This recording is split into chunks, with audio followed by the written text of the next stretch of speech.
Hi friends, welcome to my channel.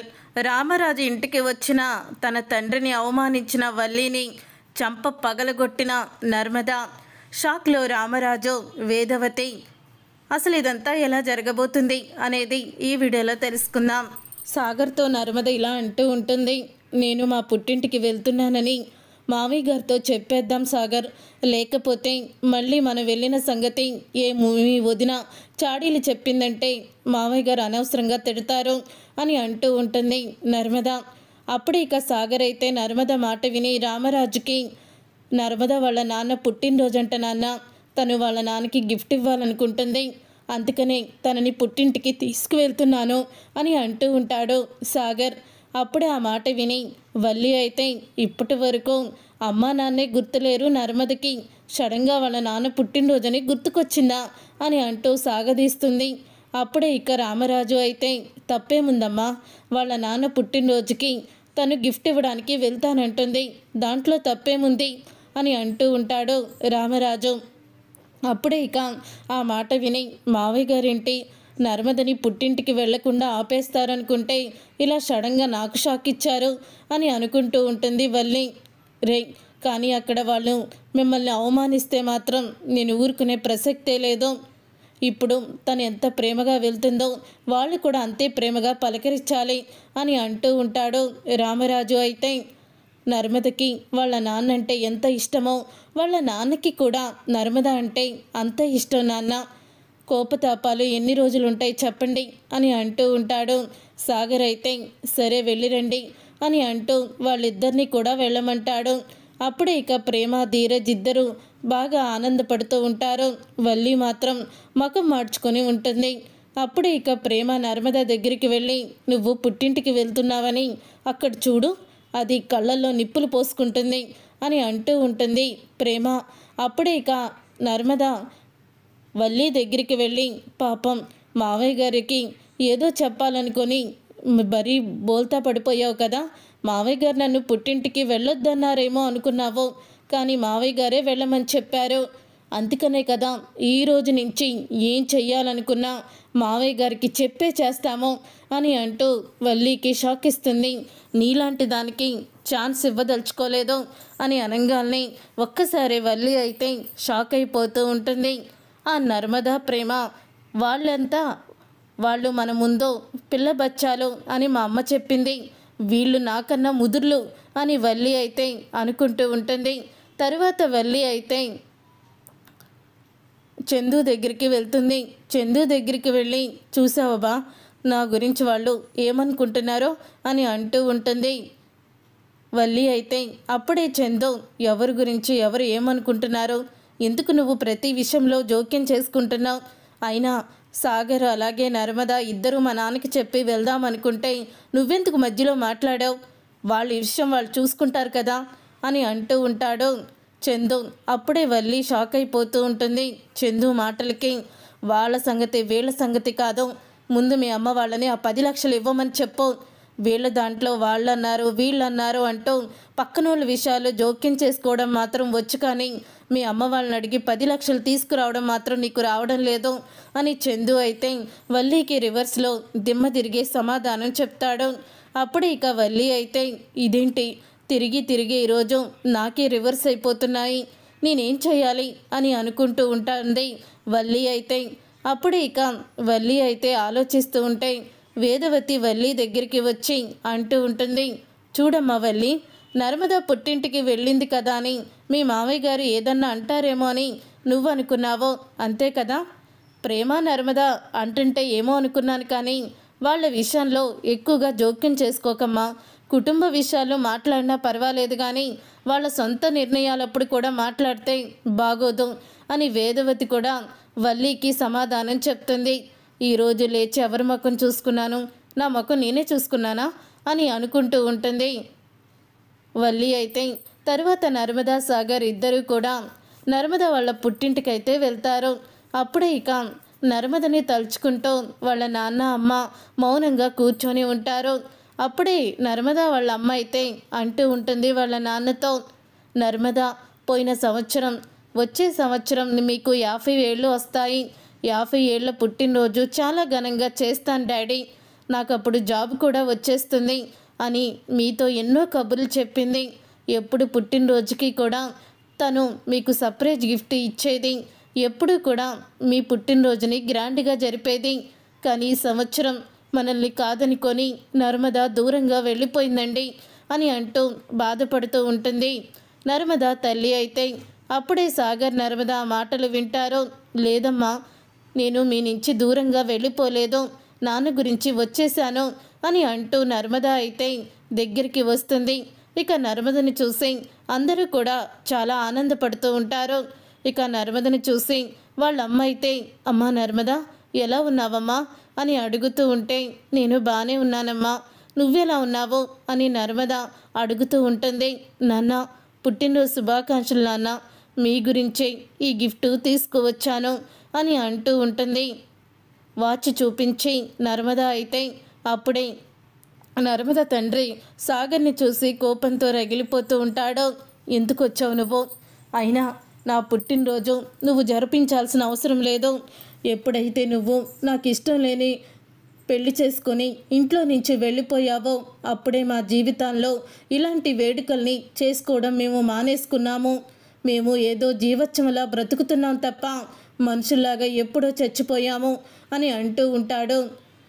Narmada తండ్రి ఆ మాట విని ఒక్కసారి నర్మద అయితే వాళ్ళ నాన్న కాళ్ళ మీద పడి, అలా అనకండి నాన్న, మీరంటే నాకు ప్రాణం, ప్రేమించిన వాడిని పెళ్లి చేసుకోవాలని మిమ్మల్ని కాదనుకొని వెళ్ళిపోయాను తప్ప మిమ్మల్ని మర్చిపోలేదు, మీరంటే నాకు ప్రాణం నాన్న అని అంటూ ఉంటుంది నర్మద. వద్దమ్మా, నీ ప్రాణమైన ప్రేమని నా మీద చూపించాల్సిన అవసరం లేదు. నువ్వు తీసుకొచ్చిన గిఫ్ట్ని, నీతో పాటు వచ్చిన నీ భర్తని తీసుకొని ఇక్కడి నుంచి వెళ్ళిపో అని అంటూ ఉంటాడు నర్మద తండ్రి. ఆ మాట విని నర్మద అయితే ఏడుస్తుంది. అది కాదు నాన్న అని అంటూ ఉంటుంది. వెళ్ళిపోమని చెప్పానా లేదా అని గట్టిగా అరుస్తాడు. అప్పుడే ఇక సాగర్ అయితే ఇక నర్మదని తీసుకొని అక్కడి నుంచి వచ్చేస్తాడు. ఇక నర్మద అయితే వాచ్ని అక్కడే పెట్టేసి తనైతే వెనక్కి తిరిగి వచ్చేస్తుంది. తర్వాత నర్మద తల్లి అయితే అంటూ ఉంటుంది, ఏంటండి, ఎందుకు మీరు ఇంటికి వచ్చిన కూతుర్ని అలా ఏడిపించారు అని అంటూ ఉంటుంది. అది మనల్ని కాదని వెళ్ళిపోయి మనల్ని రోజు ఏడిపిస్తూనే ఉంది కదా, నీకు ఆ బాధ గుర్తుకు రాలేదా అని అడుగుతూ ఉంటాడు. అప్పుడే ఇక గుర్తుందండి, కానీ కన్న మమకారాన్ని మర్చిపోలేం కదా, ఇప్పుడు నర్మదని మనం కాదనుకోలేం కదా. నర్మద ఒక్కగానొక్క కూతురు, కానీ తను మంచివాణ్ణి పెళ్లి చేసుకుంది, ఒక మంచి కుటుంబానికి కోడలయ్యింది, అక్కడ తను సంతోషంగా ఉంది. ఈ పంతాలు పట్టింపులు ఎందుకండి? మనం ఎన్ని రోజులు ఉంటామో ఎన్ని రోజులు ఉండమో కూడా తెలియదు. ఉన్నన్ని బ్రతుకున్నన్ని రోజులు మన కూతుర్ని మనం సంతోషంగా చూసుకోవాలి కదా అని అంటూ ఉంటుంది నర్మద తల్లి. అప్పుడే ఇక నర్మద తల్లి అన్న మాటలకి ఇక కరుగుతాడు నర్మద తండ్రి. అయితే తను మీకు పుట్టినరోజు గిఫ్ట్గా వాచ్ తీసుకొని వచ్చింది, తన చేత్తో వాచ్ పెట్టి మీకు పుట్టినరోజు విషెస్ చెప్పాలనుకుంది. కానీ మీరన్న మాటలకి పాపం నా చిట్టి తల్లి ఏడ్చుకుంటూనే వెళ్ళిపోయిందండి అని అంటూ ఉంటుంది. అప్పుడే ఇక నర్మద తండ్రి ఆలోచిస్తూ ఉంటాడు. ఇక నర్మద ఇంటికైతే వస్తుంది. నర్మద ఇంటికి వచ్చిన తర్వాత అప్పుడే ఇక నర్మద బాధపడడం అంతా కూడా వేదవతి చూస్తుంది. వేదవతి చూసి నర్మదని అడుగుతూ ఉంటుంది, మీ నాన్నకి పుట్టినరోజు విషెస్ చెప్పావా? నువ్వు తీసుకువెళ్ళిన గిఫ్ట్ మీ నాన్న తీసుకున్నారా? ఏమైందే అని అడుగుతూ ఉంటుంది వేదవతి. అప్పుడే వల్లి తలుపు చాటు నుండి వాళ్ళ మాటలు వింటూ ఉంటుంది. అత్తయ్య అంటూ నర్మద వేదవతిని పట్టుకొని ఏడుస్తుంది. ఏమైంది నర్మద, ఇంటికి ఏడుస్తున్నావు అని అడుగుతూ ఉంటే అప్పుడే ఇక తన తండ్రి అన్న మాటలు అన్నీ కూడా గుర్తు చేసుకొని వేదవతితో చెప్తూ ఏడుస్తూ ఉంటుంది నర్మద. అయితే అప్పుడే ఇక పక్కనే ఉండి మాటలు వింటూ ఉన్న వల్లి అయితే ఎంతో ఆనందపడుతూ ఉంటుంది. ఇక వల్లి అయితే ఓహో, అక్కడ ఎగేసుకుంటూ పోయింది కదా, వాళ్ళ నాన్న బయటికి నెట్టేసినట్టున్నాడు, ఇదే మంచి సమయం, మావయ్య గారికి వెంటనే ఈ విషయం చెప్పేయాలి అని అనుకుంటూ రామరాజు ఇంటికైతే వస్తాడు. రామరాజు ఇంటికి వచ్చిన వెంటనే మావయ్య గారు, ఉదయం పాపం నర్మద వాళ్ళ నాన్న 50వ పుట్టినరోజని చెప్పి వెళ్ళింది కదా, అక్కడ పాపం నర్మదని సాగర్ని ఇష్టం వచ్చినట్లు మాట్లాడాడంట వాళ్ళ నాన్న, అలాగే మిమ్మల్ని కూడా తిట్టారంట మావయ్య గారు, పాపం నర్మద వచ్చి బాధపడుతూ ఉంటే చూడలేకపోయాను అని అంటూ ఉంటుంది వల్లి. అయితే నేను వాళ్ళకి చెప్తూనే ఉన్నాను అక్కడ అవమానం జరుగుతుందని, కానీ వాళ్ళు వెళ్ళారు. వెళ్ళమనకపోతే నా పుట్టింటికి వెళ్ళే స్వేచ్ఛ నాకు లేదా అంటూ నర్మద మళ్ళీ నన్ను తిరిగి అడుగుతుందేమో అని వెళ్ళమన్నాను, కానీ ఇలా జరుగుతుందని అస్సలు కూడా అనుకోలేదు అని అంటూ ఉంటే అప్పుడే ఇక ఆ మాట విని రామరాజు లోపలికైతే వస్తాడు. రామరాజు లోపలికి వచ్చిన తర్వాత ఇప్పుడు పిలిచి అడిగిన నర్మద బాధపడుతుంది, తర్వాత చూద్దాంలే అని అనుకుంటూ ఉంటాడు రామరాజు. ఇదేంటి మావయ్య గారు లోపలికి వచ్చి ఏదో ఒకటి అంటారు అనుకుంటే అలా సైలెంట్ అయిపోయారు అని అనుకుంటూ ఉంటుంది వల్లి. అయితే తర్వాత ఇక రామరాజు ఇంటికి నర్మద తండ్రి అయితే వస్తాడు. అమ్మా నర్మద అని పిలుస్తాడు. అప్పుడే నర్మద ఒక్కసారి వేదవతితో అత్తయ్య మా నాన్న, అది మా నాన్న గొంతుకే అని పరిగెత్తుకుంటూ బయటికి వస్తుంది. అలా పరిగెత్తుకుంటూ బయటికి వచ్చిన నర్మదకి ఎదురుగుండా వాళ్ళ నాన్న అయితే కనిపిస్తాడు. అప్పుడే ఇక వాళ్ళ నాన్నని చూసి ఎమోషనల్ అయిపోతూ ఉంటుంది నర్మద. ఇక ఎమోషనల్ అయిపోతూ నాన్న అంటూ పట్టుకుంటుంది. అప్పుడే ఇక రామరాజు ఇక నర్మదని వాళ్ళ నాన్నని అయితే చూస్తాడు. ఇక నర్మద వాళ్ళ నాన్నని చూసి రామరాజుకు వల్లి అన్న మాటలు గుర్తుకొస్తాయి. అప్పుడే ఇక ఏంటయ్యా పెద్ద మనిషి, కూతురు ప్రేమతో గిఫ్ట్ తీసుకొని పుట్టినరోజు శుభాకాంక్షలు చెప్పడానికి వస్తే నోటికొచ్చినట్లు మాట్లాడి అవమానించి పంపించేసి మళ్ళీ ఇక్కడికి ఏమీ ఎరగనట్టు వచ్చావా అని రామరాజు అయితే అడుగుతూ ఉంటాడు. అప్పుడే ఇక ఒక్కసారే షాక్ అయిపోతూ ఉంటుంది నర్మద. అయితే మావయ్య గారు, అసలు మా నాన్న అన్న మాటలు మావయ్య గారికి ఎలా తెలిసాయి? అత్తయ్య నా దగ్గరే ఉంది అని అనుకుంటూ వల్లి వంక చూస్తుంది. అప్పుడే ఇక వల్లి అయితే నవ్వుకుంటూ ఉంటుంది. అంటే ఇదంతా వల్లి పని అయి ఉంటుంది అని అనుకుంటూ ఉంటుంది నర్మద. అప్పుడే ఇక నర్మద తండ్రి అయితే కోపంలో ఏదో అన్నాను, కానీ తర్వాత నా కూతురి కన్నా నాకు ఎక్కువ ఏదీ కాదని అనిపించింది బావగారు, అందుకే నా కూతుర్ని చూడ్డానికి వచ్చేసాను. అమ్మా నర్మద, ఇదిగోనమ్మా నువ్వు నాకు తీసుకొచ్చిన గిఫ్టు, నీ చేత్తోనే నాకు ఈ వాచ్ పెట్టు అని అంటూ ఉంటాడు. అప్పుడే అవమానించాల్సిందల్లా అవమానించేసి మళ్ళీ వచ్చి ఏమీ ఎరగనట్టు బావగారు గిఫ్ట్ పెట్టమ్మా అంటూ ఏం కథలు చెప్తున్నారండి? అయినా మా మావయ్య గారు మీ కంటికి ఎలా కనిపిస్తున్నారో, మా మావయ్య గారిని అలాగా అవమానించి మాట్లాడారు అని అంటూ ఉంటే, అక్క మా నాన్న అసలు మావయ్య గారిని ఎక్కడ అవమానించారు నువ్వు విన్నావా అని అడుగుతూ ఉంటుంది నర్మద. సాగర్ని అవమానిస్తే, నిన్ను అవమానిస్తే మావయ్య గారిని అవమానించినట్టే కదా. అయినా మర్యాదలు, గౌరవ మర్యాదలు ఏమీ తెలియని ఇతనికి అసలు ఏంటి? అంతేలే, అన్నీ తెలిస్తే నువ్వు ఇలా లేచిపోయి పెళ్లి చేసుకోవు కదా అని అంటూ ఇక వల్లి నోటికొచ్చినట్లు మాట్లాడుతూ ఉంటుంది. వల్లి నోరు అదుపులో పెట్టుకొని ఉండవు అని అంటూ ఉంటే, నోరు అదుపులోనా? నేను అన్న దాంట్లో తప్పేముంది? ఈయన పెంపకమే బాగోనుంటే నువ్వు అలాగా పెళ్లిపీటలు మెంచి లేచిపోయి వచ్చేదానివి కాదు కదా అని అంటూ ఉంటుంది వల్లి. అప్పుడే ఇక నర్మదకి చాలా కోపం వచ్చేస్తుంది.